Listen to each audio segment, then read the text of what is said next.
ಕೊರತೆ ಬಗ್ಗೆ ಹೇಳಿದಾರಿ. ಆಮೇಲೆ ಭವಿಷ್ಯದ ಬಗ್ಗೆನೂ ಹೇಳಾಕತ್ತಾವ. 229 ಅಲ್ದ 230ರದ ಬಗ್ಗೆನೂ ಹೇಳಾಕತ್ತ. ಏನ್ಲೇ ಹೇಳ ಅಂತ ಹೇಳಿದ್ರ ನೋಡಪ್ಪ. 2031 ಏನಾಗ್ತೈತೆ ಅಂತಂದ್ರೆ ಗ್ಯಾಸ್ ಇರ್ತೈತಿ, ರೊಕ್ಕ ಇರ್ತೈತಿ, ಅತಿಥಿಗಳು ಇರ್ತಾರ, ವಧುವರ ಇರ್ತೈತಿ.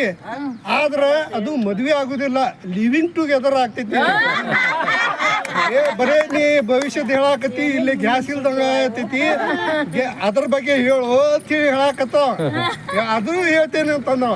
ಈಗ ನೋಡಪ್ಪ, ಗ್ಯಾಸ್ ಇಲ್ಲಂದ್ರೆ ಕಟ್ಟಿಗೆ ಒಲಿನೇ ಮಾಡ್ಬೇಕು.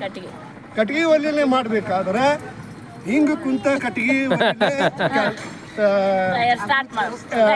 ಆಹಾರ ತಯಾರು ಮಾಡ್ಬೇಕು. ಆಮೇಲೆ ಏನಾಗ್ತೈತೆ ಅಂದ್ರೆ ಕಮ್ಮೋಡ್ ಹೋಗ್ಬಿಡ್ತಾವ, ಒಳ್ಳೆ ಇಂಡಂಟ್